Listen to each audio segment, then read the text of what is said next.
So this is what, and where did you, just the arrow? Mm-hmm. Okay.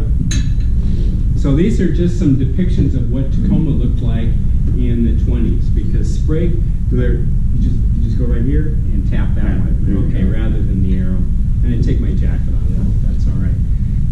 In Tacoma, Sprague was started in 1926 by our founder, Mr. Sprague. And he ran into some financial problems during the Great Depression. And in 1931, our grandfather, who was working in the Tie Flats area at the High Grade Food Company, where they made hams and ballpark franks and that type of thing, used to sign invoices for Mr. Sprague, and Mr. Sprague said, I don't think I'm going to be able to come back because I think he's going to have to go out of business. So he talked about a couple of loans that he had with some banks that were locally here, and our grandfather knew the presidents of both of those banks. So he approached the banks and made arrangements to repay the loans and took over the company. And so that's how the family got into the pest management industry. And during the Depression, the banks were thrilled that somebody was willing and able to pay back a loan. And so that's what happened. So that was in 1926 is when the company was founded, but 31 is when the Treleven family purchased the company. So in order to save money during the Depression, our grandfather decided to run the business out of his home on North G, 921 North G. And so it was just about a block up the hill from the main entrance to Annie Wright. So that's why you'll see some pictures of Tacoma on Pacific Avenue. There was labor unrest, there was marches because there was runs on the bank and people couldn't get all their funds out of the money. There was no FDIC. Marv, you're a banker, you know what I'm talking about during that time. One of the issues was trying to get north to Seattle, so they decided it was important to get a bridge over the Puyallup River, and is that an issue even today? You know, so with all that congestion. And so our grandfather's basement office was just right across from Annie Wright. If you know where Chris and Noreen Gavin lived there on Tacoma Avenue, their garage and our grandfather's was right there. So Sprague was one of those companies that started in a garage.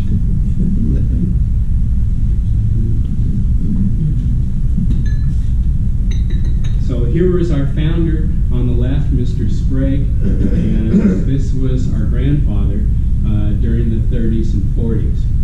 And this is a clipping out of the 1928 Yellow Pages that shows Sprague and its existence at that time. All right. During the 30s, when our dad was going to Bellarmine, this is our father on the right there, he worked part-time for Sprague. But when he was going to Bellarmine, he had 4 letters in tennis, 4 in football. And the reason he was tennis is because our grandfather's home was near the tennis club. And our family still has roots in that area right now. My brother Alfie, who owns the other half of Sprague, lives on Borough Road. My brother Tom, who is not involved with the company, he lives at 739 North Stadium Way, and our youngest son Paul has the house on Borough Road right next to the tennis club down there. And that would be Rod. That would be Bud Swarz's old house. Okay, so that's where Paul Treleven lives. And during the 30s, our dad would play tennis with Dodie Kuhn, so his mother. And so they all grew up, went to St. Patrick's Grade School, Bellarmine. We're North End junkies. During the Second World War, our dad was a pilot for the U.S. Coast Guard, and he wasn't discharged until April of '46. He stayed in longer because they had to fly people, personnel, equipment, and stuff back to the lower 48 afterwards. And so what he did is he said he learned all these management type training in the military, and he wanted to bring some of that to the business that was still being a mom and pop operation run out of our grandfather's garage in their home on North G Street. So he bought some property on South Fawcett, built our first building, and I think, Jason, when you were talking about me being driven home from the hospital, it was in that 49 Plymouth that our dad picked up in November of '48. Rod, this might be interesting to you because he sold it a couple years later to Bud Harkins, and then we bought it back, and we have it completely restored, and it's in one of our warehouses here in Tacoma. And I think, Jason, you've seen it. It looks pretty cool, doesn't it? Yeah. It's collector car status. Okay, so this is what that car looks like today. It's my brother Alfie and I, and we're both UW grads, so I got a husky tie on. And so you can see that we've preserved part of our heritage, because the old building that our dad purchased or built, we added on to about 3 or 4 times as we grew, because we did grow every year. But the city of Tacoma needed that property, and so that's where we were operating today. Right now, I think Abcher Construction Company has a bunch of equipment on there. They're using that for a staging area for where they're building the new hotel downtown. But we owned from 23rd and Fawcett to 21st and Fawcett, and that was where our operations were at that time.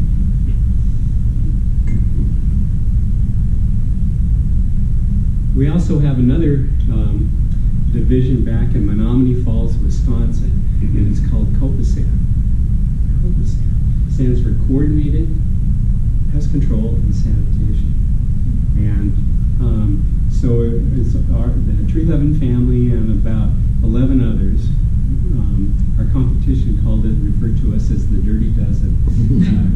We would, our territories that we cover would cover all of North America, so we could do national accounts together.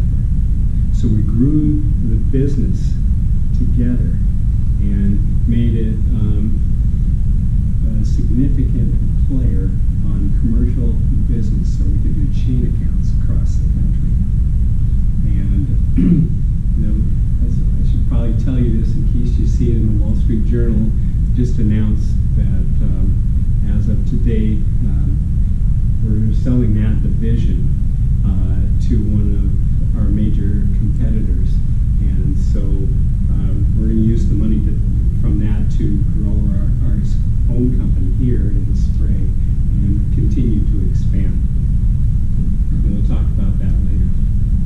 But that building is a pretty nice building we built back there, and it's for anybody who's familiar with Wisconsin, it's in the same business park where Kohl's headquarters, Kohl, K-O-H-L-S, the retail store, they're our neighbor up there. Type of thing. So why is Sprague different? What makes us different than most other pest control companies, most other companies, is because we don't have a standard company that has a pyramid type structure where the ownership's all at the top and then everybody else is below. Sprague is a reverse pyramid, where our board of directors and our senior leadership team are down here at the bottom. We pay more attention to our clients and our people, and that's what makes us different. We're not in the pest control business. We're in the people business. We just happen to provide pest management services, and that's what catapulted us to grow better, faster, quicker than all of our competition. Another thing that we do is if you come to our home office, so our headquarters now is on 28th and Pacific Avenue. Marv, I think you know where that is. But we also own 4 other buildings kind of in that area where we keep our main operations going. But one of the things that we do is anybody that's been with us for 20 years, we make a big deal out of it. And we bring in a photographer. Well, it's Dane Meyer, who some of you probably know here in town, takes their photograph. And then we mount it on the wall in our home office. But we take a picture and we send it if they're working in one of our other service centers, send it to there. And then also I send a copy of it with a little note to their spouse saying, thank you for lending us your roommate all these years. But when people come to our home office, because a lot of the training is done in our branches throughout the various areas that we work, we also have them come through and look at this, and some of the people from different branches, oh, I know him, I know her, you know, and it shows kind of some of the stability of the company. And another goofy thing that we do to try to keep that family feel going, because now we have almost 300 people that work with us, is send out birthday notices. So I go down and bother Karen at her store once in a while buying a bunch of hokey birthday cards, but we still try to keep that touch, that physical touch with those people, because when I go out to visit our branches, I want to be able to look at them and call them by their first names.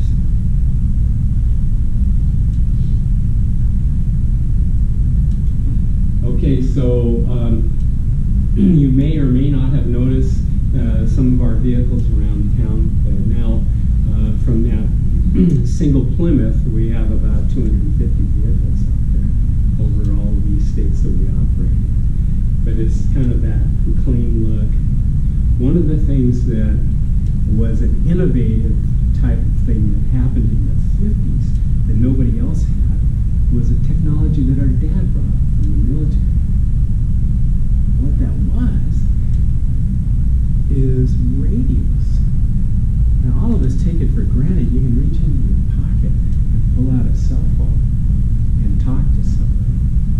But believe me, when we got a license in the 1950s, then the Federal Communications Commission to have radios in the trucks, that was a big deal because the police had it, the military had it, but there weren't a lot of commercial companies that had radios.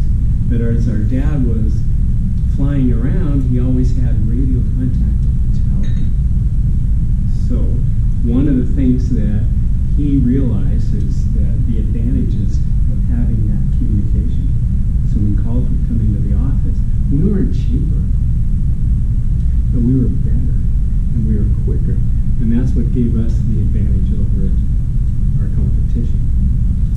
So our dad realized that he needed a dispatcher. So at the Fairmont Hotel for a weekend, after wining and dining our mother, and maybe after too many glasses of wine, she agreed to be the dispatcher.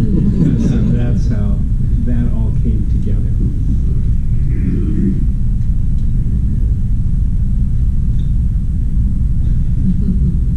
One of the things when the state of Washington in the 70s allowed us to have vanity plates, I'm not sure if you were aware of that, but prior to that time, you were not allowed to have them. But our dad was friends with Governor Rossellini, who went to Stadium, and also with Booth Gardner. And anyway, we got vanity plates, and we got one for our dad, Bugman, and he was so proud of it that we decided to have that on our vehicles. And so now all 258 of those vehicles have a vanity plate that has something to do with pest management.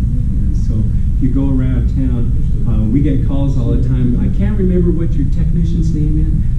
Nice guy, but it's fumigate. So whoever that is, you send him back out again. So that is kind of one of our sticks as well. And I think to the birthday cards that we get from Karen and other people, fly swatters, vanity plates, that kind of thing. Thank you very much. So what we're doing right now is we're grooming some of the fourth generation of the family to take over.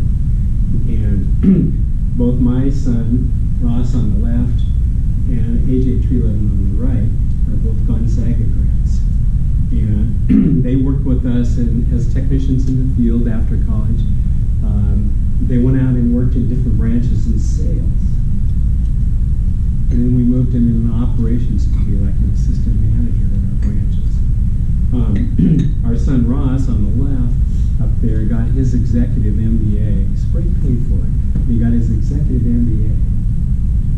University of Denver when he was running our Denver branch. AJ Treleven, Alfie's son, who grew up on Burrow Road, St. Pat's, Bellarmine, Gonzaga. He was running our Salt Lake branch, and we moved him to run Seattle last year because he started his executive MBA at the Elmer School of Business at Seattle University. So we're giving them all the tools to continue this to go forward, because it builds a good continuity, and they're doing a wonderful job. And they're building respect by working in different branches, building trust, learning the business, and coming up slowly through the organization. So that's how we do it in our transition, just like Alfie and I did with our dad.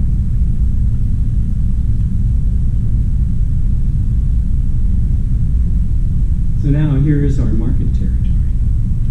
So we've expanded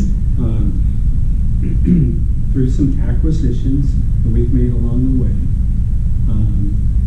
Take some profits, come back in. Yes, we do give a little bit of a dividend out to the family members who are the shareholders, but the majority of it we continue to invest back into the company and help grow it. So now we have trucks. We have trucks from the Canadian border to LA, as far east as Denver, Salt Lake, Boise, everywhere in between. And it didn't happen overnight.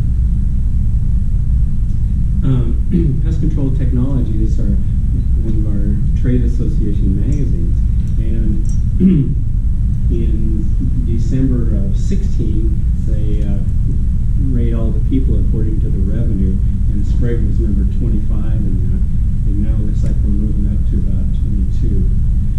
So in any event, it's a local company, family owned. We get pressure all the time to sell out to some of the mega companies, and we refuse to do so because the next generation is still interested. And so yes, it would be a huge economic event if we were to do that, but we don't need the money that badly, and we're doing just fine, and the interest is there to continue it on. So even though branches in Seattle and Portland and some of these other cities are larger than our Tacoma branch, our roots are here. We're a Tacoma company. We're going to stay here. So